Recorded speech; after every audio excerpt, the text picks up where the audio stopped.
Welcome, and thank you for joining us today for our annual research webinar on support for arts and culture. My name is Sherilyn Seeley, the Programs Manager for Grantmakers in the Arts. Our mission at GIA is to provide leadership and service that advances the use of philanthropic and governmental resources to support the growth of arts and culture. This webinar is the second research session of 2018 that focuses on arts and culture funding research. In a moment, Reina Mukai, Knowledge Services Manager at the Foundation Center, and Ryan Stubbs, Research Director with the National Assembly of State Arts Agencies, will highlight funding trends, new funding strategies, and the implications of these for 2018. Reina Mukai joined the Foundation Center's research staff in 2006 and currently serves as Knowledge Services Manager. In this role, she works on a range of research and data-driven projects. Ryan Stubbs oversees NASAA's data collection and research services. In this role, he directs NASA's tracking of public funding for the arts and its work as the National Repository of State Arts Agency grant-making data. In this annual webinar, Reina Mukai and Ryan Stubbs share their research on trends in foundation funding and public funding in arts and culture. We learn how arts funding has fared compared to overall giving. In today's webinar, we will explore this year's data and see how it compares to last year. Their presentation draws from their GIA Winter 2018 reader articles, Foundation Grants to Arts and Culture 2015, prepared by Foundation Center, and Public Funding for the Arts 2017, prepared by the National Assembly of State Arts Agencies. We are glad to have them join today, and I will be joining after the presentation to facilitate a Q&A. Before we start, a housekeeping note. Throughout the presentation, you can type questions to Ryan, Reina, or myself into the rectangular text box at the bottom of your screen. We will do our best to get all of them answered during the Q&A session. And with that, I will turn it over to our presenters. Welcome, Reina and Ryan. Reina, why don't you get us started? Okay, thanks, Sherilyn, and hi, everyone. And thank you to GIA for organizing this webinar and inviting us to participate again this year. Some of you are probably familiar with Foundation Center. We're the leading source of data and information on philanthropy. We collect information on close to 100,000 foundations worldwide, including comprehensive grants-level information for many large U.S. foundations. And we're expanding our collection more and more internationally, as well as domestically, as IRS tax return data becomes digitally available. And we've also automated parts of our grants processing and indexing procedures. And we use this data to provide a variety of resources to grant seekers, grant makers, and the nonprofit sector as a whole, and produce research reports on foundation giving trends, very much like the Arts Snapshot. So my presentation today is going to focus on trends in foundation funding for arts and culture among a set of the largest U.S. foundations over the last decade. And we're also going to look at how arts funding has fared compared to overall giving and look at the breakdown of funding to various arts subcategories.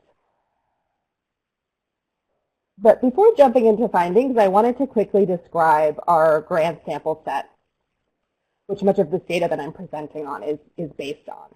So the set includes all grants of $10,000 or more awarded by the roughly 1,000 largest U.S. foundations by total giving.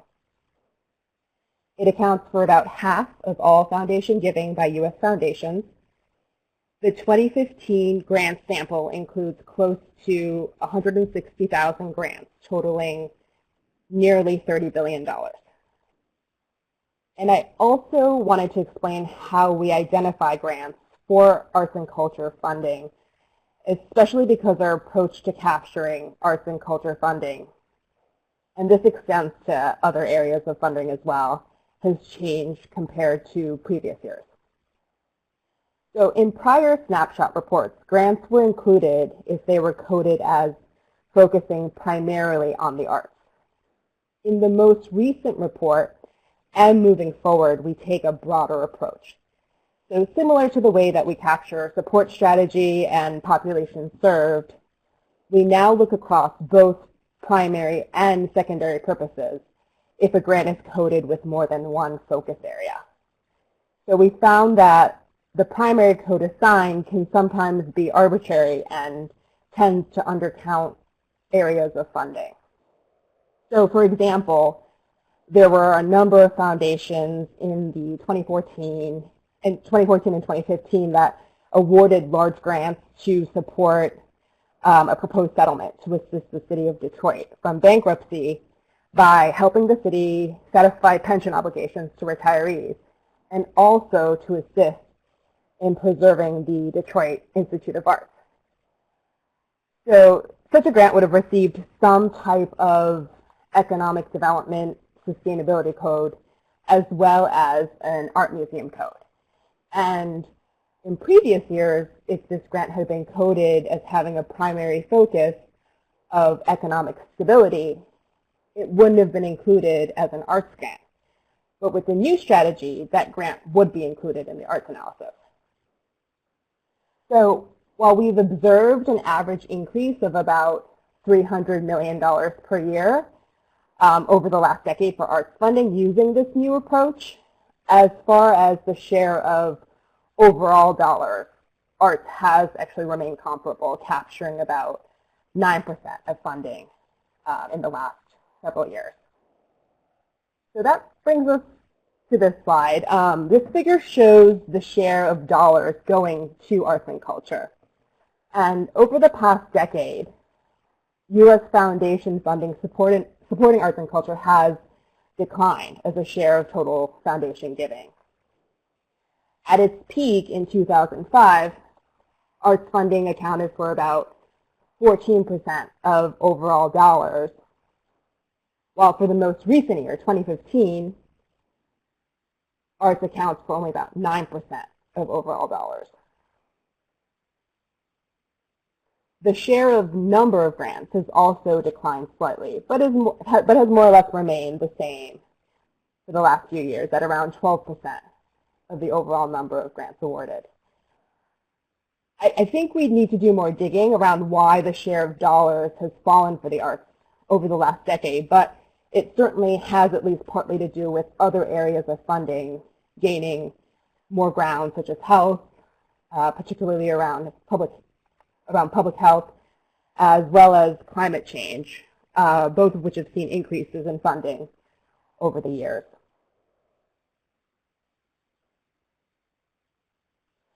This next figure represents the actual dollar amounts awarded for arts and culture by our set of the largest U.S. foundations.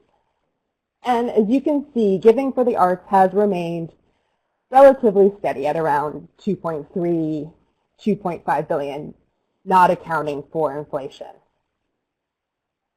The median arts grants was actually up this year to $30,000 from $25,000 in previous years, although it was still below the median amount for foundation grants, overall foundation grants in the latest year, which was $33,600.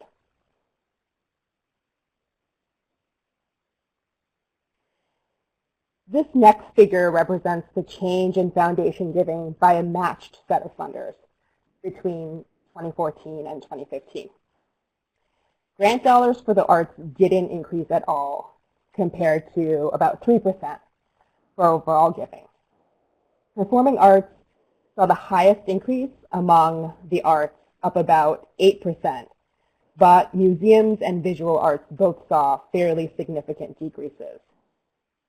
Giving in both areas were down about 30%. So next I'm going to talk a little bit about the distribution of arts funding by subfield.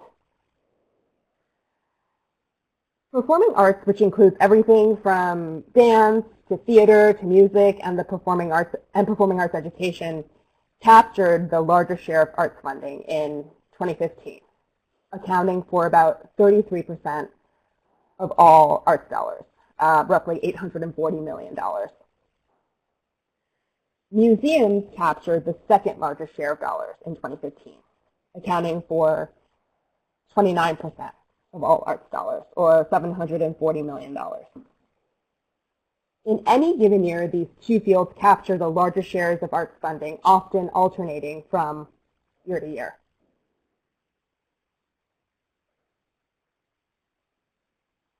Next, I'm going to talk a little bit about the distribution of arts funding by types of support, since this is an area of interest to many people.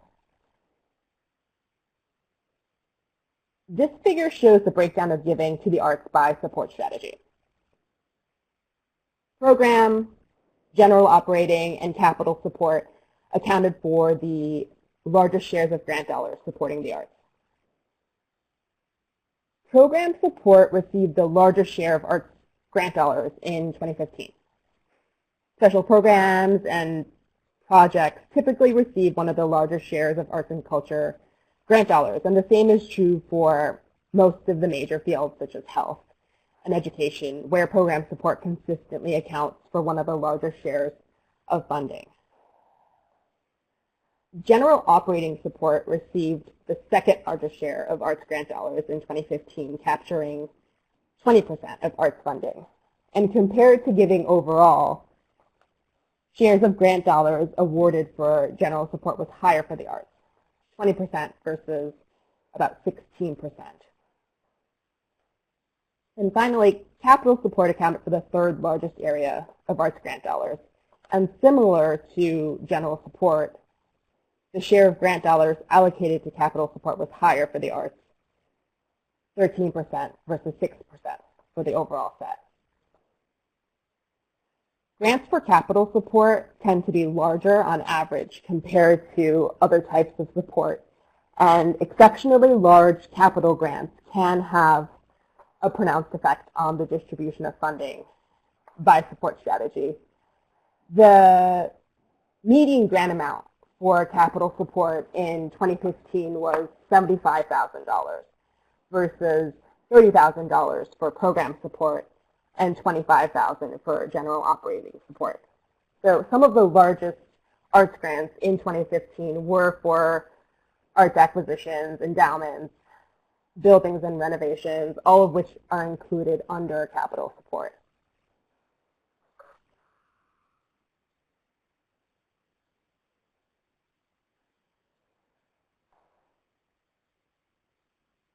So this last slide, I don't know if you can all see the slide.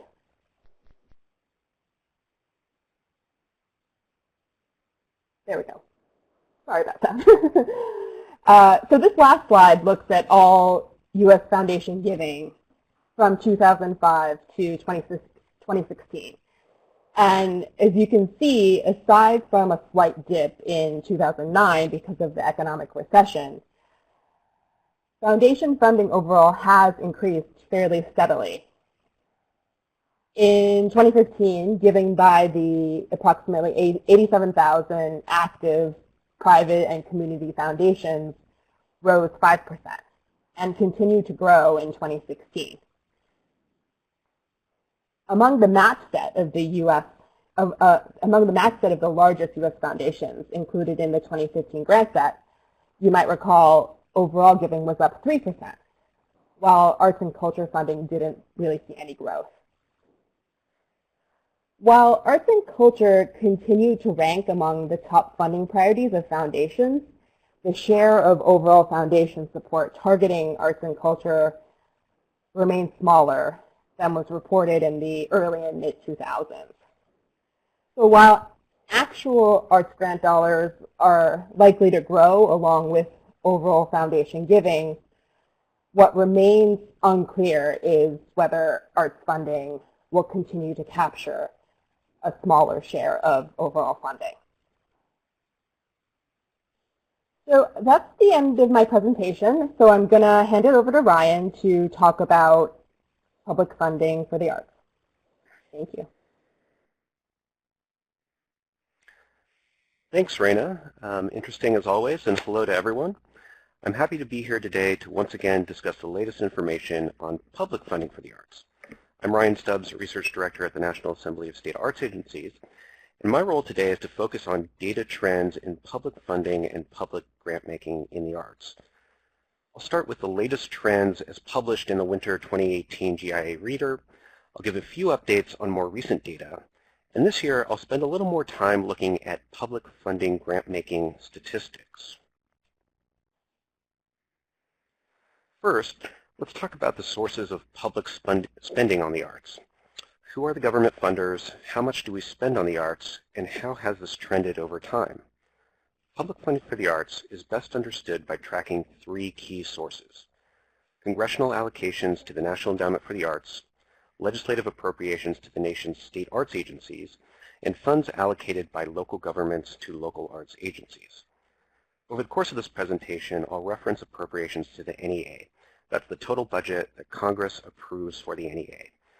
We'll talk a lot about legislative appropriations to state arts agencies, and these data are collected by NASA twice a year through our State Arts Agency Revenue Survey.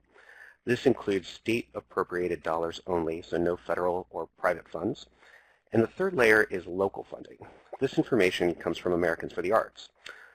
We'll look at the total figures for local government dollars going to local arts agencies with estimates based on the local arts agency census. So today I'll cover published data from the winter edition of the GIA Reader, which discusses FY17. However, we now have new FY 2018 information for all three levels of government, and I'll provide an update for those figures as well. So you can think of this as a 2-for-1 webinar this year. So let's look at each level of state, local, and federal funding separately, and we'll build each layer to get to total government funding for the arts in 2017. So starting with the NEA. In 2017, the total appropriation for NEA funding was $150 million. You see that this is less than the 20-year high of $168 million in 2010, but unfortunately, that 20-year high is not an all-time high. The all-time high for NEA funding was $176 million in 1992, so that's 25 years ago. In FY17, state government appropriations to state arts agencies were $366 million. And this was an increase over 2016, but still far below the all-time high of $449 million in 2001, and that was 16 years ago. In 2017, local appropriations for the arts were estimated at $827 million. And you can see that this is the highest level at which local arts agencies have been funded in the past 20 years. I would also say that this information is the most difficult to measure. This is simply because there is an estimated 4,500 local arts agencies across the country, and there isn't a feasible mechanism for tracking them all each year. However, Americans for the Arts Local Arts Agency Census helped recalibrate these data in 2015, and data from the largest local arts agencies helps update these estimates over time. So if you add up all three funding streams, federal, state, and local governments appropriated a combined $1.34 billion to the arts in fiscal year 2017. Now $1.34 billion is a lot of money, but if we think about that number in terms of total government spending, or if we put it into a historical context, or even an economic context, $1.34 billion becomes very small when you change your perspective. For example, at the national level, the NEA's budget represents about 1/4,000th of 1% of all federal spending. That's 0.004%. And at the state level, state arts agency appropriations represent about 0.038% of total state spending. Also, we know from the NEA and the Bureau of Economic Analysis that arts and cultural production accounts for $763 billion of national gross domestic product, or GDP. And this equals 4.2% of the total U.S. economy. So by any fair comparison, public's investment in the arts is extremely modest. So how did things trend in 2018? Overall, public funding for the arts rose from $1.34 to $1.37 billion. That's an increase of about 2.2%. But let's see how things changed on each level. Although the administration called for the elimination of the NEA in fiscal year 2018, the NEA ended up receiving a $3 million increase. This is great news, and I know that many of you listening deserve credit for your continued advocacy efforts. Your tireless efforts in advocating for the value of our federal agency this year and in the years leading up to our current situation have established solid public support for the arts in the populace and in Congress. Public funding for the arts is not something on which everyone agrees, but support transcends the political spectrum. However, the NEA continues to face an elimination threat in fiscal year 2019, so the work of articulating the value of the arts in society and communicating those values to policymakers and the public continues to be of the utmost importance. So state arts agencies did not fare as well in 2018. Appropriations to state arts agencies decreased by about $9 million, or 2.4% between 2017 and 2018. And estimated funding for local arts agencies increased for the 7th straight year to another all-time high of $860 million. So while we've seen some positive increases over the past 5 years, much of the reported increases have taken place at the local level. NEA appropriations have been relatively stable for many years, and state arts agency appropriations remain at about the same place that they were in 2015, which is about the same place they were in 2008, so before the Great Recession hit state budgets. And again, this is now 10 years ago. Now let's put this in a little more context by adjusting for inflation. This chart gives you a better sense of how much inflation diminishes the power of a dollar. We see that all levels of funding are about equal or below 1996 levels after accounting for inflation. When we think about the implications for the sector, we know that there are a lot of struggling organizations out there, and that the cost of doing business is rising. If we also think about how the arts and society have changed in this time period, that makes these numbers even harder to swallow. If public funding isn't at least rising with inflation, that means a more difficult environment for artists, arts organizations, and fewer cultural experiences for the population. This funding environment makes it more difficult for the public to benefit from the economic, civic, health, and educational benefits of the arts. Another contextual indicator is per capita funding. Combined, NEA, state, and local arts funding yields a per capita investment of $4.19 per person. This per capita calculation is an important measure for public funding because that money originates from all taxpayers, and it's meant to benefit all residents. So the number of communities and individuals public funding can reach is important to consider. As populations grow, public arts agencies need to serve more people. So consistent budget growth is necessary not only to keep up with inflation, but also a growing nation. And this chart shows that population growth, represented by the red line, is pretty consistent, and public funding for the arts is anything but. Now that we've laid the groundwork, I want to talk about ways in which the different levels of government funders are interconnected, including the NEA. The NEA, state arts agencies, and local arts agencies are all connected with real dollars. 40% of the NEA program budget goes to state arts agencies, and about 13% of state arts agency grants go to local arts agencies. But those partnerships and those dollars are matched at every level, leveraging many more funds and creating an intricate system of support for the arts in the United States. And this schematic attempts to illustrate how resources and knowledge move through the system. At each level of government, funds go directly to arts organizations and artists through grants. Those funds are then matched by private support and other funds. 40% of the NEA partnership agreements go to state arts agencies, which re-grant those dollars to many different types of institutions. Some of these dollars are also re-granted at the local level. And re-granting helps support public infrastructure for grant making in the arts and assures that those closest to the ground are making funding decisions.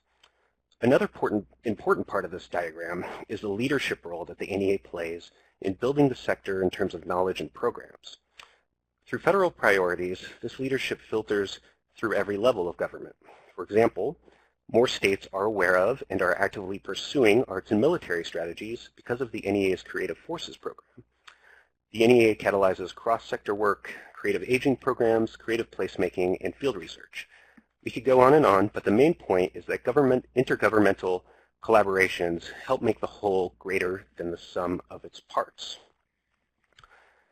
In all of this, funding underserved communities is foundational to how the government serves the public.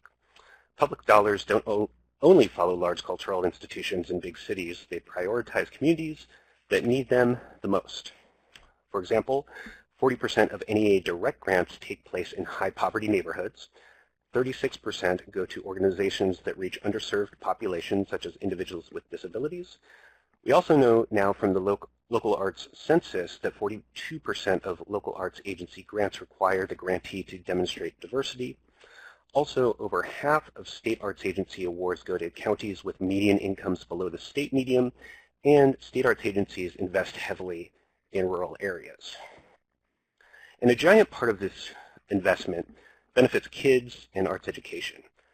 $71.5 million and 44% of all state arts agency awards are primarily for arts education. 50% of NEA arts education awardees are in high poverty neighborhoods. We also know from the local arts census that 82% of local arts agencies are active grant makers in arts education. So hopefully all of this helps cement the idea that public funding is aimed at serving everyone. And this year, I wanted to spend a little more time looking at public grant-making statistics. And it's difficult to present grant-making data for the public sector as a whole, given different policies at different levels of government and different data standards. But we can report detailed data at the state and federal levels. Plus, we can attempt to compare general types of support in the public and private sectors. To start, let's look at NEA awards by activity type. Over the next few slides, we'll be looking at the percentage of total awards on the left and the percent of total dollars awarded on the right. So the red bars signal percent of total dollars, or percent of total awards, and the blue bars signal percent of total dollars awarded. So here we are only displaying the top 10 activity types in order to make this more readable on the slide, but the full list is available in the GIA Reader article. And I should note that all of these data are publicly available on the NEA website or through NASA. What we see here is that the most frequent funding activity types for the NEA are performances, arts creation, and arts instruction. Now the NEA isn't allowed to provide direct operating support grants to arts organizations, but the NEA's support of state arts agencies certainly contributes to the availability of operating support. And state arts agencies invest heavily in operating support. Looking at fiscal year 2016 data, operating dollars made up almost 50% of all SAA awards.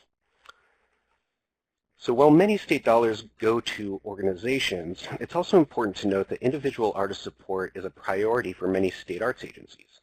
Looking at state arts agency awards by institution type shows that individual artists are the second most frequent type of entity receiving state awards.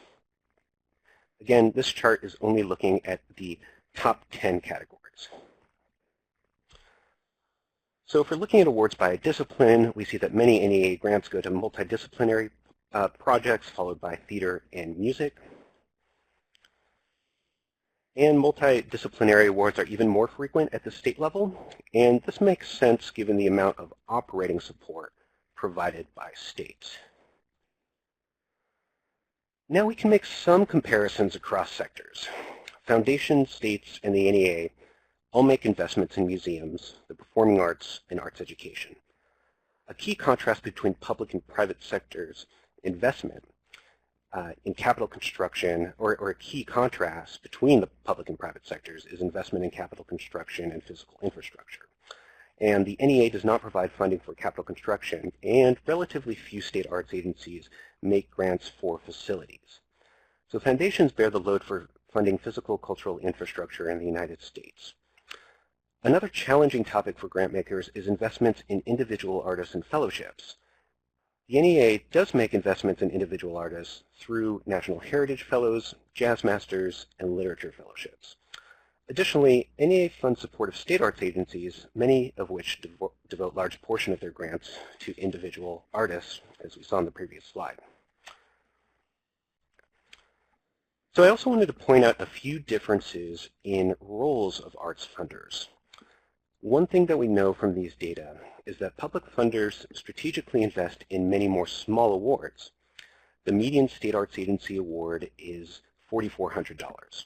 The median NEA award is $20,000, and the median foundation award went up this year to $30,000.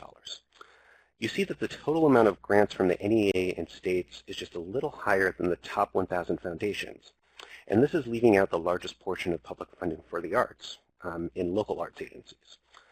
So another important point here is that private funders don't have the resources or capacity to fill in for the public sector. From this webinar, we know that the top 1,000 foundations contribute about $2.6 billion to the arts, and governments contribute about $1.3 billion. One sector doesn't work without the other, and all of those dollars are absolutely vital to the arts field. So to sustain and improve this balance, foundations, public agencies, and their grantees need to be effective advocates for the value of the arts.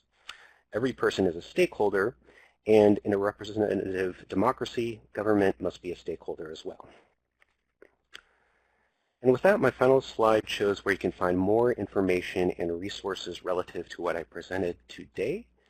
And with that, I'll hand things back to Sherilyn.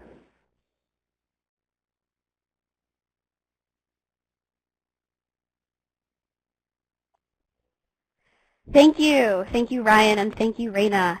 That was great, particularly in laying the groundwork for 2018 and where to allocate dollars based on additional opportunities for multidisciplinary funding in addition to solely arts funding. So that was great. And now we'll start with our Q&A. Just a reminder to ask your questions in the rectangular text box at the bottom of your screen. So first, Reina, I want to go back to your slides and first want to clarify, when you say general support, is that general operating support? Mm-hmm. Yep. Yes, okay, great.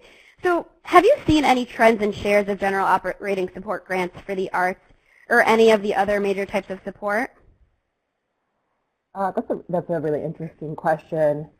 For arts funding, at least for the last decade or so, we've seen, I think general operating support has remained actually relatively consistent at around like 20, somewhere between 20 and 25% of overall arts dollars.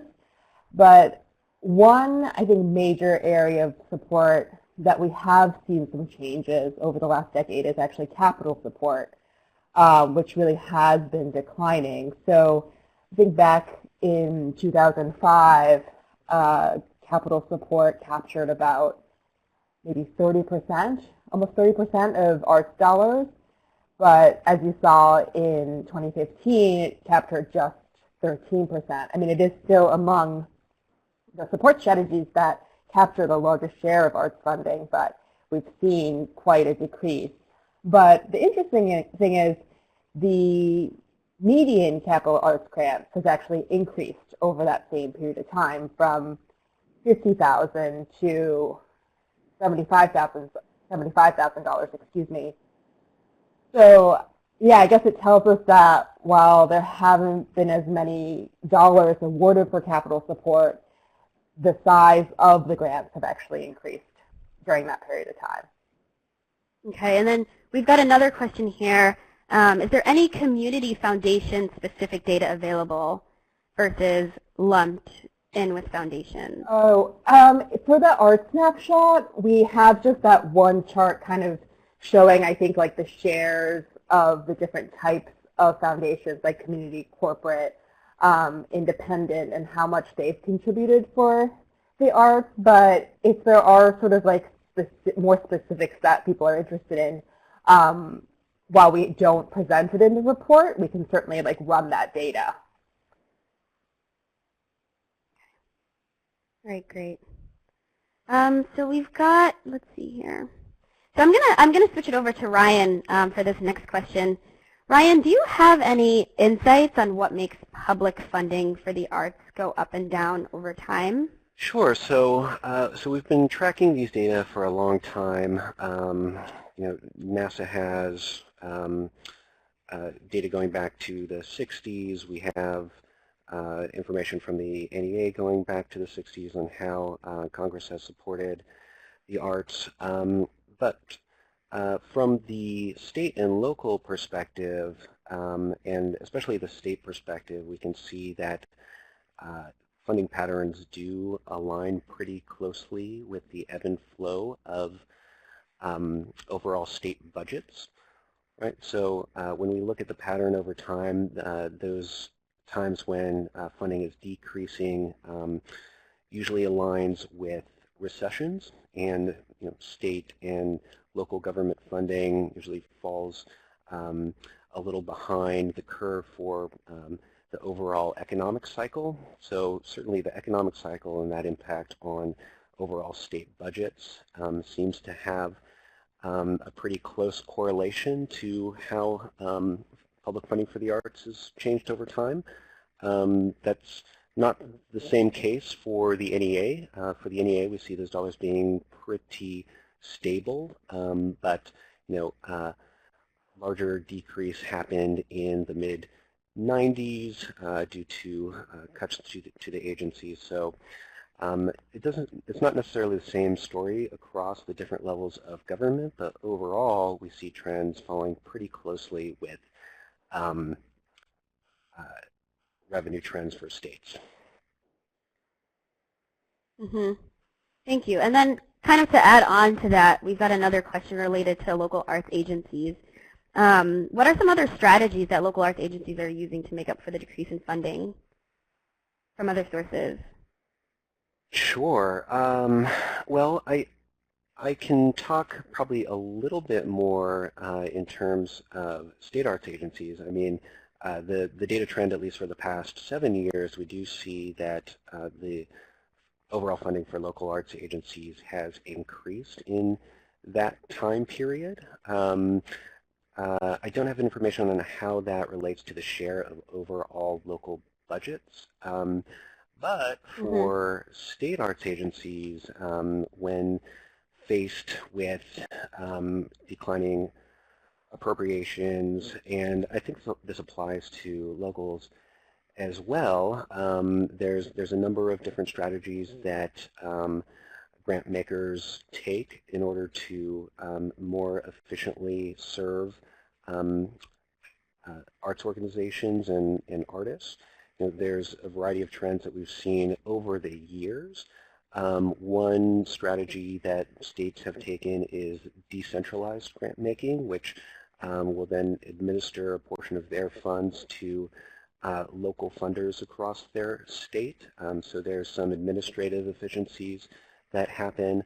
And then, I guess one theme here is that over time we see that the award amounts and the dollars that can go to arts organizations are a smaller part of their overall budget, especially when we think about inflation over time. So I think state and local arts agencies also take a number of strategies outside of grant making to have those public dollars reach as many people as possible. So things like workshops for creative entrepreneurs, being involved in maker spaces, all sorts of technical assistance, things like creative districts. So there's all sorts of things that public agencies do outside of grant making that also has an impact. Great. Thank you for that, Ryan. Reina, earlier in your presentation you mentioned that program support is pretty high in health and education, and one of our listeners is wondering, where is the growth in funding going if it's not going to the arts? So, in the last decade at least, we have, like I mentioned, seen a lot of funding, especially with this large foundation sample that we use going to health-related funding. We've also seen quite a bit of funding increases in the environment, particularly around like natural resources and climate change. We've also seen shares in community development increase. Education is always a large share. It's consistently I think the largest share of funding overall for foundations. So I think it's there's a limited amount of resources, and everyone kind of wants to share. And I think especially with health and environment, we've definitely seen a growth in those areas, especially with the large funders. Great, thank you. And still for you, Reina, what are the trends found in secondary coding of grants? Are there trends in the different types of grants that fund a particular intersection of arts? Can you just elaborate on Yeah, that? so you mean with like the sort of the change in how we're capturing arts grants funding now by looking Yeah, that's our question came from one of our listeners, but I believe that that's what she was getting at. So I think a lot of the intersection we've seen has been with arts and education. There was a lot of funding that I think could be argued that, like previously when we had only really been tracking the primary purpose, that could have gone for either education, or arts. And I think now that we're kind of looking at both the primary and the secondary, we do see a lot of intersection with arts and education. I think we also see actually with community development and arts as well. So those, I think, are some of the areas that we've seen a lot of intersection. Great, thank you. Ryan, we've got a question specifically regarding hotel occupancy tax for you. How common is it that hotel occupancy tax is a funding source for local arts agencies? Sure, that's a great question. I'm not sure if I have that information offhand. I believe there is some information there from Americans for the Arts, so I would refer that question to Americans for the Arts and their local arts agency census. And it's certainly one type of dedicated funding mechanism that's employed at the local level. I'm sorry, going to have information on how frequent it is used or in what areas, but there's a variety of dedicated revenue mechanisms that are used on both the state and local level. I would just point to one resource that NASA has that looks at dedicated revenue mechanisms at the state level. And there's a variety of types. Lodging taxes are one of those. Gaming and lottery funds is one of those. Sales tax portions are a piece of that as well. And there's a variety of states that use these mechanisms, and a handful of them get a substantial amount of their revenues from a dedicated source. There are also larger cultural tax districts in a few places across the country. For example, in Denver, there's the Scientific and Cultural Facilities Tax District, or SCFD. There is a similar mechanism in Utah, in Salt Lake City. So I guess I'm just saying there's a few of these different mechanisms, and some of that information is out there. One state that does have a hotel tax is New Jersey, so that might be one place to look. Yeah, I want to kind of stay in the world of state for just a second and ask you another question, Ryan. Can you just provide some thoughts on how state legislators might fund the arts in the coming year, and if you can also speak to Congress and the Trump administration as well?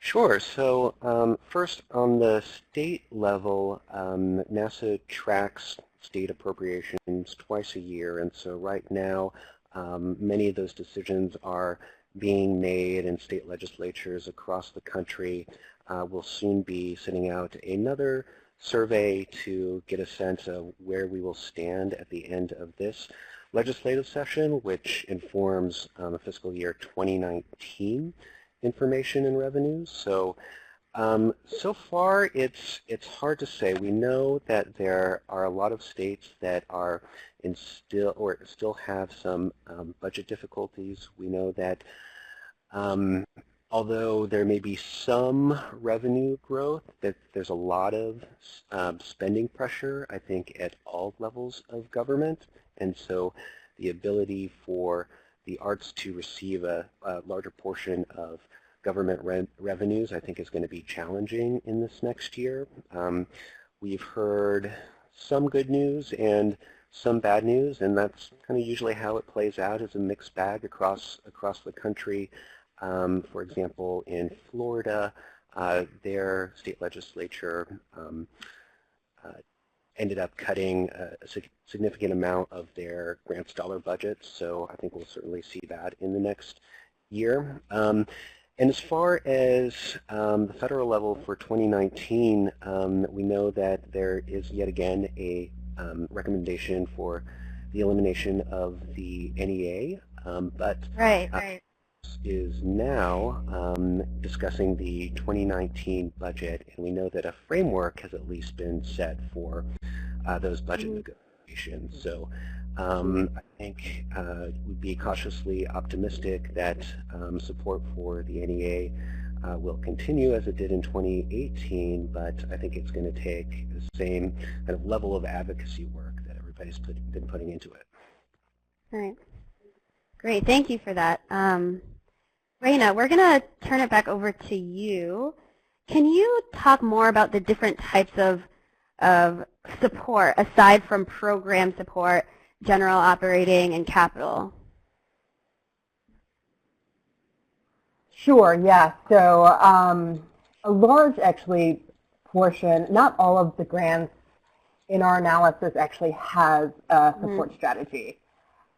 We code for support strategy if there's enough information to code for support strategy, and that's something that we get from the text description in a grant record. And so if there's no text description in a grant, which I think is about almost 50% of the grants that we use, we're not able to code for it. So the largest portion of support strategy is actually unspecified. So in the arts that I think it's about 30%. But aside from that, some of the other support strategies that we do track and I think have sort of a larger share for arts grants is things like financial sustainability. That would include things like annual campaigns or debt reduction or emergency funds, like financial services that a foundation may provide to an arts organization.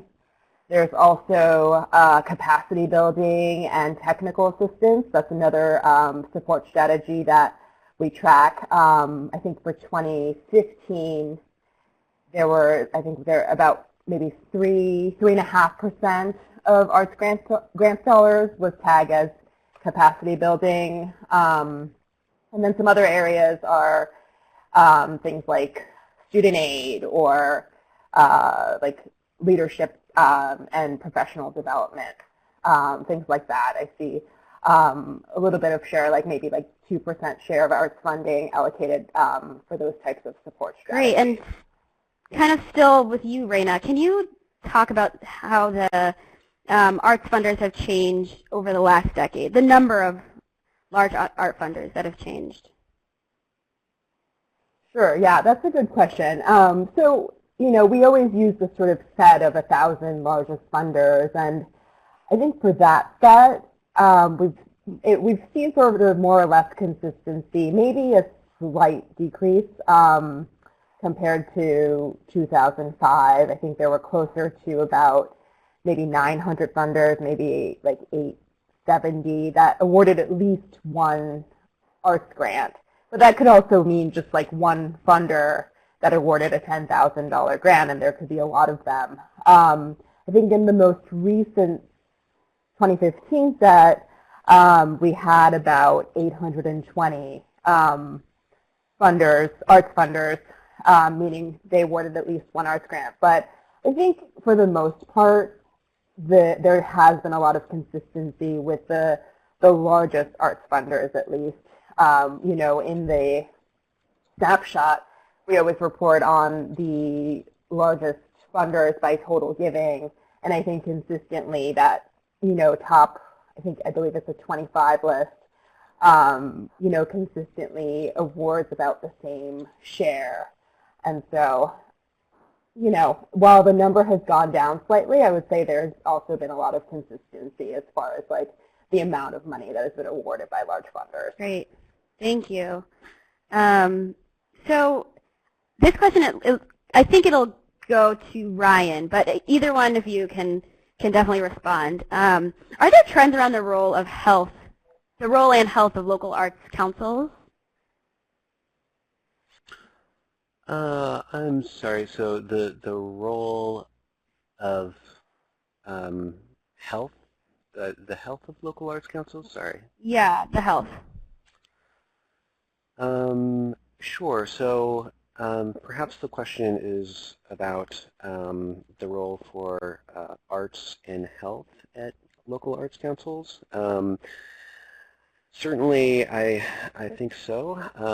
We're seeing more health-related outcomes and health-related benefits of the arts, and I think that's in a variety of settings. I think in one setting, it's the health benefits to military veterans and service members. We also see, I think, community health benefits that are related to kind of the creative placemaking types of work that many local arts agencies are invested in, and I think those go hand in hand with kind of the planning and development side of making walkable communities, making communities that have access to healthcare, and also the role that arts therapy can have in treating various disorders. So I would say that all levels of government have a role there, and certainly local arts agencies do that work as well. Yeah, and just to stay on this same topic, I understand that the question also was asking if local arts agencies will be going away, or if we think they'll be around for a bit longer. I think they'll be around for quite a bit longer. I mean, we see local arts agency funding increasing over time. We do talk about that, or in this presentation, there is somewhat of a gloomy perspective in that funding has not maybe increased at the pace it should be, at the rate it should be to keep pace with inflation and our growing needs of our society and our growing population. But if we think about it over the very long term, in 50 or 60 years, we're at a much higher level of funding. There's much more cultural infrastructure that's been created from government agencies, including the NEA, state arts agencies, and local arts agencies. And I think all of that structure is here to stay. Great, thank you. And two questions just as we come to a close for both Ryan and Reina. What was most surprising as you went through your research, and Ryan, as you got this new 2018 information? What surprised you both the most, and what was most compelling?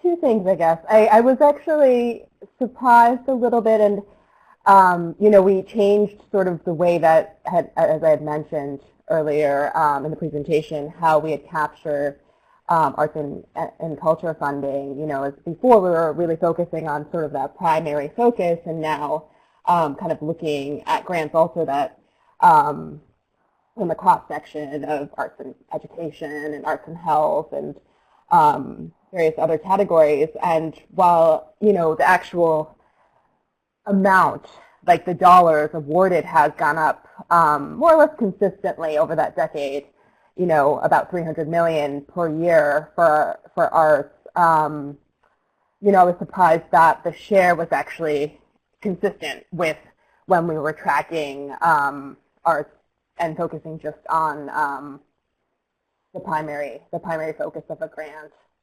And the other thing that I also found interesting, and I don't know if this is actually an exception, for a long time, and we've been doing this art snapshot for a long time. My former colleague Stephen Lawrence had done it for many, many years, and we always track the median arts grants, and every year, we come to that section where we talk about the median arts grants, and we talk about how it's remained consistent at $25,000. And, I think that goes back almost to like the 90s, really. And this year, for the first time, it's gone up to 30,000. And, you know, the overall grants median has also gone up. So I was surprised, and I'm curious to see if this is an exception for this year. I guess we'll see next year when the snapshot comes out to see if it's, you know, if it'll keep going up or remain at 30,000 or go back down to 25,000. So I just thought that was really interesting. Yeah.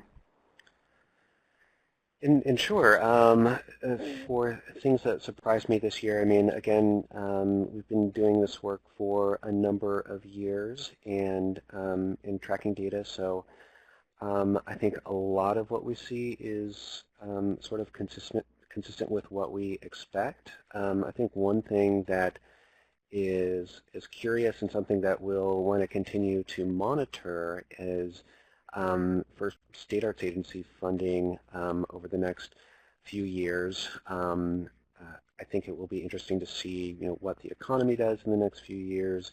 We'll see if, you know, we've kind of been in this area of pretty stable or flat funding for the past 5 years. The NEA appropriations, again, have been stable for a long period of time, but we do see local appropriations growing. So I think an interesting question is, you know, why is that happening? Are we seeing some of the burden of the public investment in the arts falling more to local arts agencies? Is that a reason for their growth as opposed to state and federal? I'm not sure, but I think that's an interesting question. And on the grant-making side, I think it is interesting that you know, when we look at things in terms of percentages, that individual artists actually receive a large percentage compared to other types of institutions or people receiving funds, at least from state arts agencies. So when we usually look at that in terms of dollars, it's fairly small, but looking at it in terms of total awards, it's actually fairly substantial. So I think that's an important thing to pull out. Yeah, that was great, and it was really great to hear what surprised you both, given that you guys are so deeply involved with this work. So, you know, we're coming to the end of our session, but before we go, I sincerely want to thank both Reina and Ryan for joining us and sharing this important research with the field. They've provided clear numbers and statistics that can be used to respond to the noted trends and inform grant-making strategies in the coming year. Today's presentation has been recorded. We'll be sending you a link to that file and the presentation slides in the next day or two, along with a brief survey we hope you will take a few minutes to fill out. Your feedback is always important to us and helps us in the future to design, you know, further webinars. And if you'd like the opportunity to flip through the slides now, we've switched over the slide controls to you. The slides will be up for the next hour or two, and you can always refer to the GIA website or our GIA e-reader to read their articles. Thank you again for joining us, everyone, and have a great day.